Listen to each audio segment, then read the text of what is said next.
Hello, this is a quick video on how to maximize damage using clones for a non-heroic Sith raid in Star Wars Galaxy of Heroes. So for people that hit 85 or maybe they bought a HyperDrive bundle, this would be good for them to get into some raid content. So the key members are Rex, Echo, and Fives. The strategy is to take as many turns as possible and do damage with aerial advantage from Rex. Your requirements to doing this are very low. I think they're lower than what people expect. You just need a character level at 80. Obviously it's higher. If you get 85, that's better. I would say starting gear would be 8 to do this, and you need 1 zeta, the tactical awareness on 5s. And another key component which makes this slightly unusual is that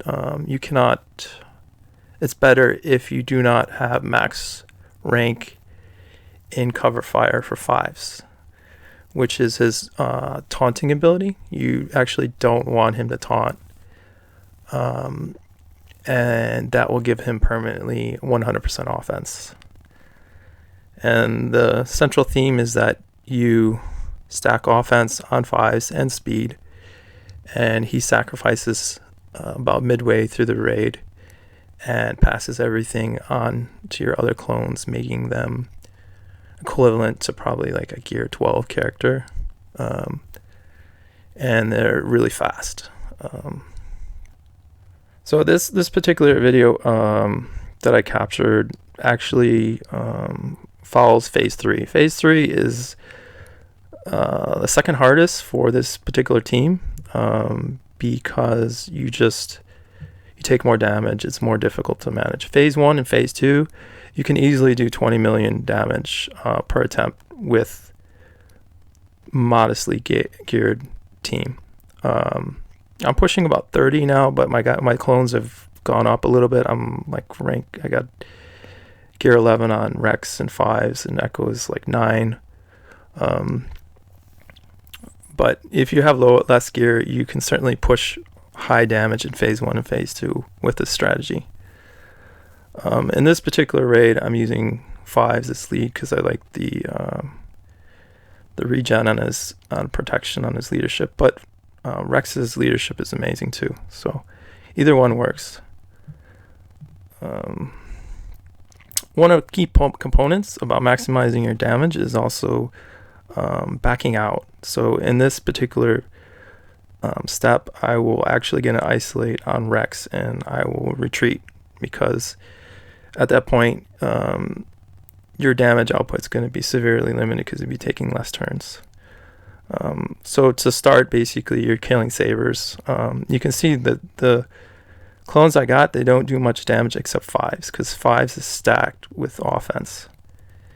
And I'm struggling here to kill the sabers, but you just kind of get through it and try to get her toppled as soon as possible, and avoid stacking the bonds of weakness. So Rex gets isolated. Basically, you could try to do it, but it's not worth it. It's easier to restart. Maybe you don't have time to do restarts, but this video is about doing maximum damage in each of the phases. So for me, it's easier to just back out when something goes wrong. Like, say, for example, 5s dies early. You would definitely back out in this situation. I actually normally use Arc Trooper instead of Ahsoka, but for whatever reason I forgot to swap her out when I did Heroic Pit earlier. But as long as you have the 3 clones and a healer is pretty key in my opinion, because your clones are so weak, they need help. They don't do a lot of damage and they can't survive basically on their own, so you have to have a healer. I like old Daka because basically she's the best healer I got, but I mean, if you have a better healer or whatever, it works too.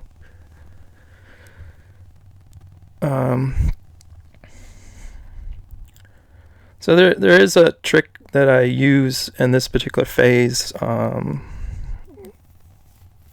to get past the bonds of weakness. We'll see it in the next step, but basically during the next topple I will use I forget what it's called, the soothe ability on 5s purposely right before Traya comes out of topple, and that's to soak all the damage and reset the bonds of weakness. So it's kind of a neat trick here. At this point, I don't really care about Echo being low on health, because I actually want him to die to sacrifice 5s soon. Here, nothing too tricky here, just doing damages, trying to take as many turns with your clones to amp up the aerial advantage, and not make mistakes. So right here, I knew I was going to take a turn before Traya, and that's why I used it right before she got out of topple. And then her saber is going to come up, hit 5s. 5s is tanky naturally, he counterattacks, and you can see he takes out 2 sabers. With lower gear, because 5s in this video is 11, it may take more shots at the sabers, because it's just, you don't do as much damage. And the isolate actually on 5s is fine. It doesn't really matter at this point, because Rex is the only one you care about. You want to keep him alive. You want to keep doing those aerial advantages every time it comes up.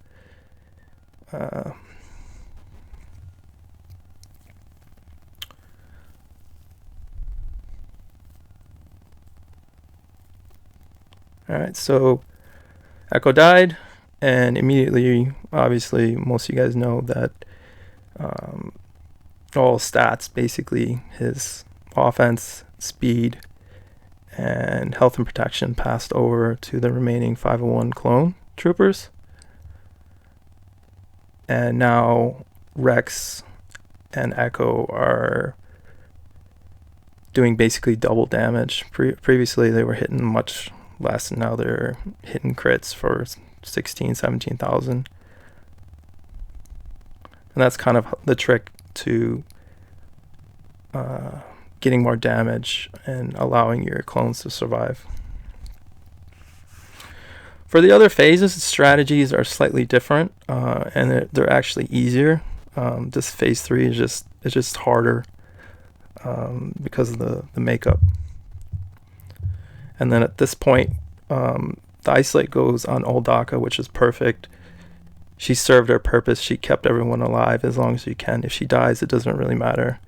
If Ahsoka dies, it doesn't really matter either. We just want to keep Rex up. If Echo is alive, that's a bonus. So it keeps increasing the turns.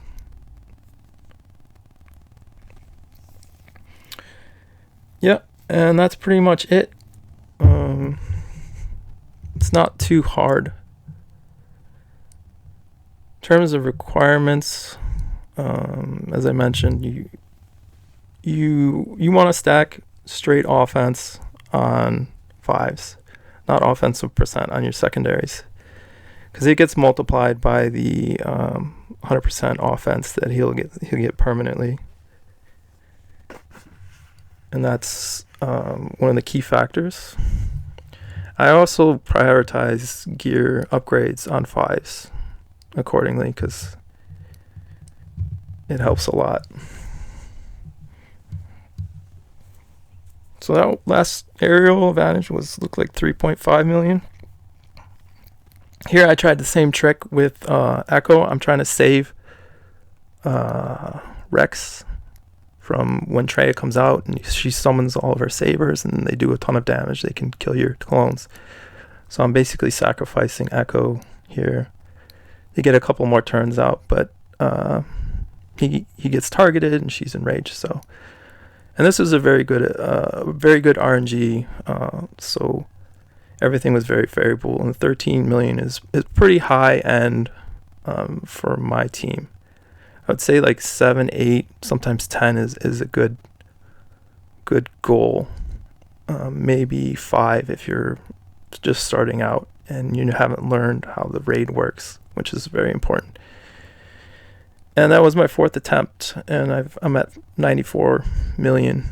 My guild happens to be pretty low on numbers right now, so those numbers kind of get inflated, but I end up getting usually like 150 million on the Sith Raid 6. And then here I'm just pointing out, like, you don't want to get rank 8 in cover fire. That's very key to the team. My teammates, my guildmates have rank 8, and they don't seem to do as much damage, honestly. And here you can see 5s. He has a little bit of speed. 175 is pretty good, but his damage, his physical damage, has a 580 from his mods, which is insane for a free-to-play player that just hit 85. And I just flipped through my mods real quick, and they got speed and offense, health, and protection. Some tenacity when you can do it, if it's somewhere. I even think I have a cross tenacity on 5s. Rex, you want him fast. Very, very fast. As fast as you can get. 200 is a good marker. For Echo, it doesn't really matter. You can see I have Arc Trooper STR6 gear 7, and I use him every time. So gear is not critical for this type. Yeah, hope you guys enjoy it. Like I said, you can do 20 mil, phase 1, phase 2, about 10 if you're lucky, phase 3 more like 5, and then phase 4 is just slow and painful. You maybe starting off, you'll do like a million or 2. I will put the entire guide that I created on Reddit and also the EA forums in the comments. So there's some details about each particular phase that I go in more detail. So if you're interested in more details, it'll be there.